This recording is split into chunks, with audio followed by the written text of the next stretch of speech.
Master, good afternoon. Meron tayo ditong dalawang big bike.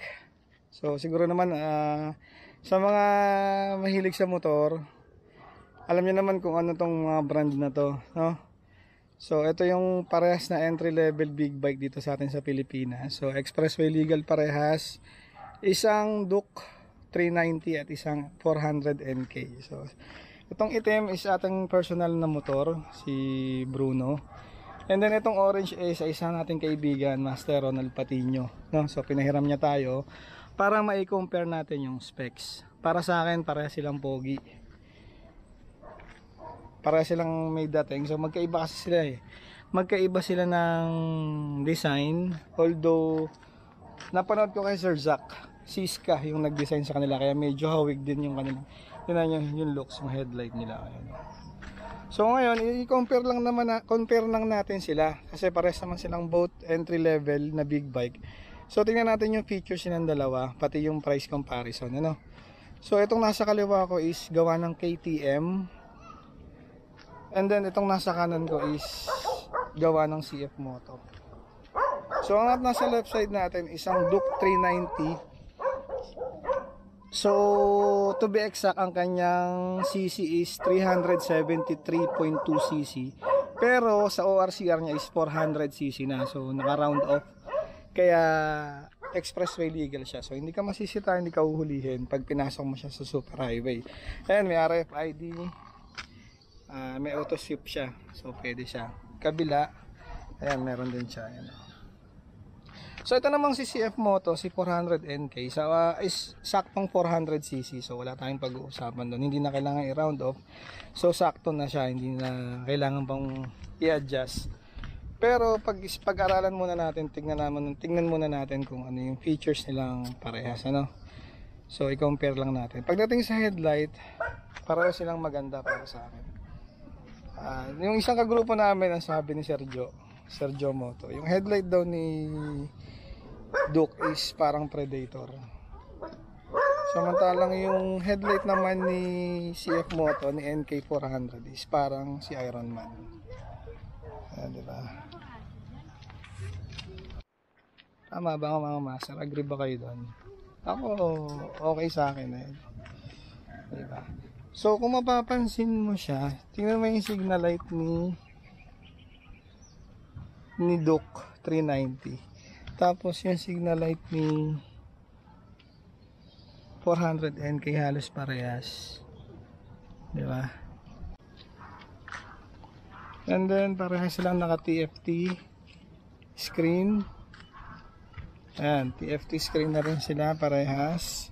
So all lights nito is LED na. Ang pinagkaiba nila is yung tinidor kay Duke is inverted. So ang ganda ng port niya. Samantalang kay NK is 400 is yung usual na tinidor. Ayan. Hindi siya naka-invert. Hindi siya inverted. Tapos sa gulong naman, sukat ng gulong ni Duke, nakamitas to na gulong is 120 by 17. So para silang 17 inches yung mags.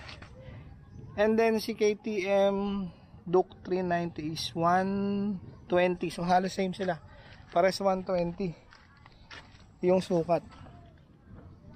Ulit natin. 120/70. Ito 120/70. Ang same nga sila. Ang pinagkaiba naman nila is yung preno. Yung disc brake nito is kabilaan. So dual disc. Left and right naka disc brake siya. Ayan. And then si Duke, naka big disc siya pero yung kaliwa lang. So single siya. Naka vibre na dual piston. Siya naman naka J1 caliper. So dual piston din. Both ABS na mga master. Parehas sila naka ABS, no? So parehas. Sa TFT screen naman, so ibuksan natin. Ayan. CF Moto 400 NK. So mapapansin nyo dyan yung gauge nya. So oras nandyan, tapos yung trip nandyan, voltage. So yung mga basic na info pwede mo dyang malaman. So samantalang dito naman kay Duke, so ready to race, nakalagay din yung basic info nandyan. Tapos naka-indicate ko ano yung naka-on na safety features, kagaya ng kill switch, side stand lumalabas din dyan. Tapos ABS, then check engine nandyan, yung sa water nya nandyan. So yan yung panel nya. Tapos yung panel naman ni 400NK. So ayan. Sa manubela naman, mapapansin nyo dito is yung magkahiwalay yung set nya. Ito yung pang set mo dito sa pag pindot ko yan, mababago yan. Ayan, diba? Na-adjust siya. So nakahiwalay siya. Samantalang kay KTM magkasama na dito. So ito yung mode na mabago, yung mode ng ano niya. Ay, hindi pa malang mabago pagka hindi naka. Ayan. So yung mode, ayan, nababago siya. May mode siya, wala si Duke. And then busina. Tapos high low. Tapos signal, then may passing light din siya. Ang kagandahan dito, ito yung starter nya. Meron siyang hazard, may hazard siya. So pag in-hazard mo siya kabila, hazard dyan. Tingnan natin yung sa kabila.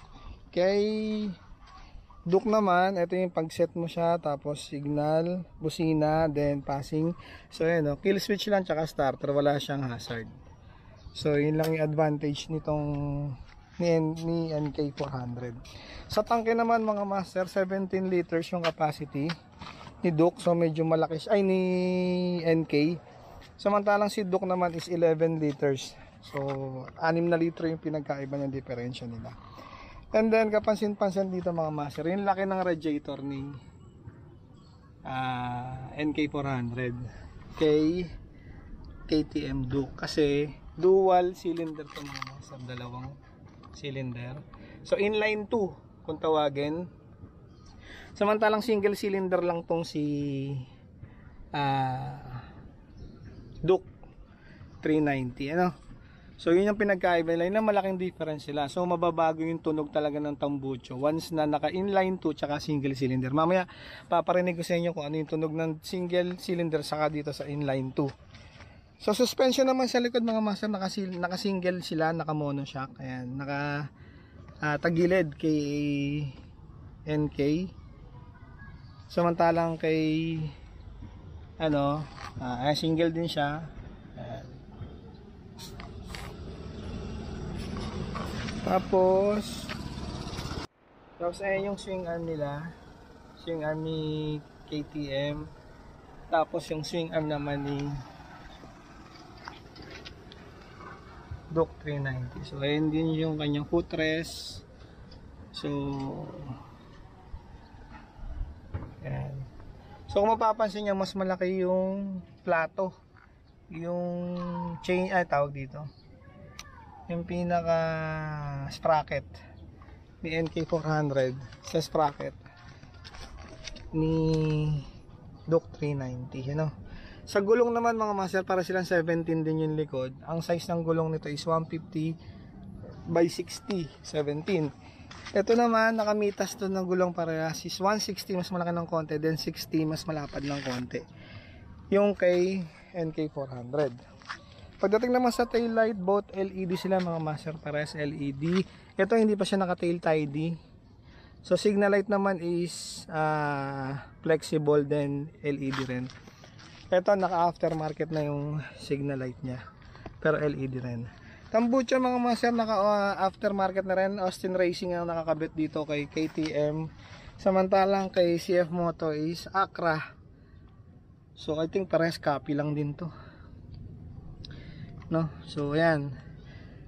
And then single caliper yung kanyang piston na brake sa likod, J1. Tapos Vibra din. Vibra din yun dito. Vibra naman yung kay 390 na Duke. So ayan. So kung mapapansin nyo mga master, yung elbow ni Duke is nasa ilalim, pataas, no? Kaya yung init nito, ramdam mo sa kaliwang legs, sa kaliwang binti mo kasi nandyan siya, tapos pababa. Ayan. So dito malinis siya. Unlike dito kay NKN, yung normal ba sa ilalim, nasasayad, tatama. Kaya yung guard niya, yung engine guard niya sa gilid lang. Ito yung engine guard niya sa loob. Tapos kung papansinin nyo, yung kanyang oil filter is pang kotse na rin. Yung ganito, yung normal na pang big bike. Samantalang Duke 390, ang kanyang filter, ito parang pang sniper halos yan. Yung normal na pang underbone pero mahaba. Yan, dyan siya nakakabit. Kasi ito yung sa langis para makita mo yung level nya. Aftermarket na kinabit dito mga master, tingnan natin. So ito, yung side mirror nya is naka bar end, naglagay siya ng phone holder, tapos naka slider na rin siya, so kailangan yan. Dito naman sa atin is ito yung kabitan ng camera sa harap, stock yung side mirror, tapos naglagay tayo ng ilaw na ito, auxiliary light. Tapos naka ano tayo, ito yung pinaka tawag dito, slider natin. Tapos naka bracket na rin. Ito may bracket na siya. Yan, kabilaan. So nakabusina rin to, samantalang ito is naka-stock pa rin na busina. So mga master, engine displacement naman tayo, no? To be exact, 373.2cc si Duke 390, samantalang saktong 400cc naman si NK 400. Then pares 4-stroke, 2-cylinder nga to, kagaya na sabi ko nga, naka-inline 2, samantalang si Duke 390 is naka-single cylinder. 4 valve naman siya, double overhead cam din. Then yung maximum power mga master, magugulat kayo kasi nakadalawang cylinder tong si NK400, pero ang maximum power niya is 40.9 horsepower, samantalang si Duke is 43 horsepower. Then ang maximum torque, napakalaki ng torque ni KTM, 37 Newton meter, samantalang si NK400 is 34.4 Newton meter. So ang laki ng difference, no? Tapos kung papansinin mo, naka slippery clutch ba to? Kasi malambot na rin siya, samantalang si NK is medyo matigas yung clutch niya. So papansinin mo. So yun yung specs yung engine niya. So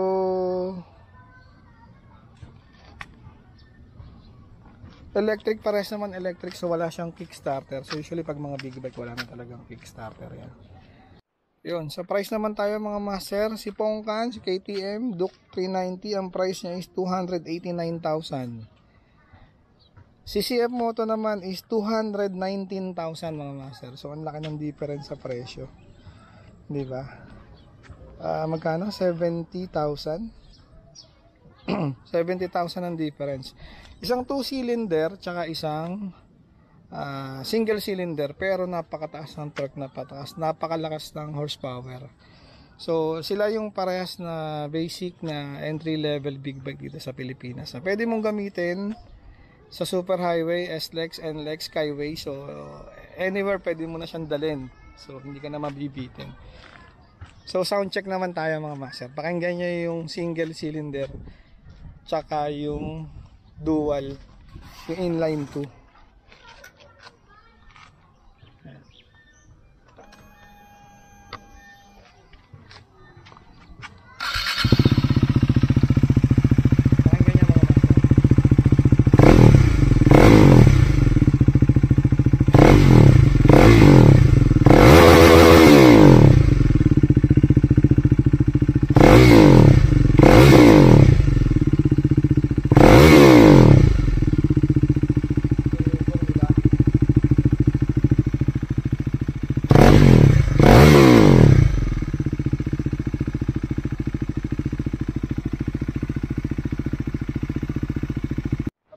tayo kay NK400.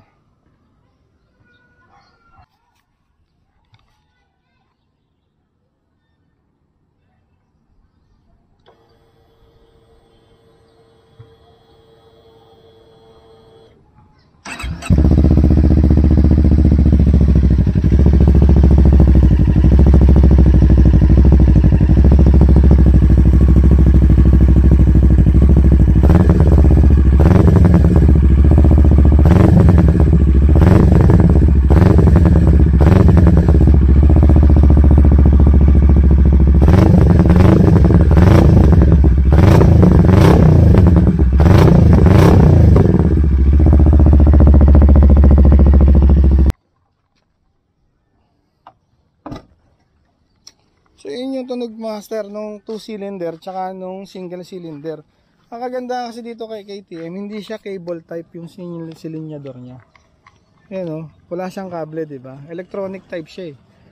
Unlike dito kay NK, ayan yung kable niya o. Kable. Kaya talagang may delay eh. So ayan mga master, ito yung dalawang entry level bike na pwede nyo pagpilian. Isang 289,000, isang 219,000. So kayo na yung mamili ko. Ano yung pick nyo? Para silang maganda para sa akin. So totoo lang, nung una, puging-pugi ako dito sa motor ko na to. Gandang-ganda ako. And then, nagamit ko tong si KTM. Ako'y napapaisip dahil mas dali siyang gamitin at napakagaan niya. Sobrang daling gamitin. Samantalang si NK is mabigat. Although pag nasanay ka naman dito, syempre, sa bigat nito, kahit 1,000cc siguro, petiks na petiks lang sa yung gamitin. So, ayan mga master, kayo na bahalang mag-decide kung ano yun sa mga bagong gustong mag-big bike. Yan yung key features nila. O nga pala, medyo mababa yung seat height ni NK400 kesa kay Duke. So, dito, 5'5 ang height ko mga master. Dito, tingkayad ako masyado. Dito, tiptoe naman, pero hindi ganun katingkayad unlike dito, so mataas siya ng konti. So ayan mga master, salamat sa panonood. Kayo na yung bahala na mamili kung alin dyan yung gusto nyong bike na magiging unang bike nyo, kung dyan yan man yung magiging magugustuhan nyo, no? Salamat. Master Ronald Patiño, maraming salamat.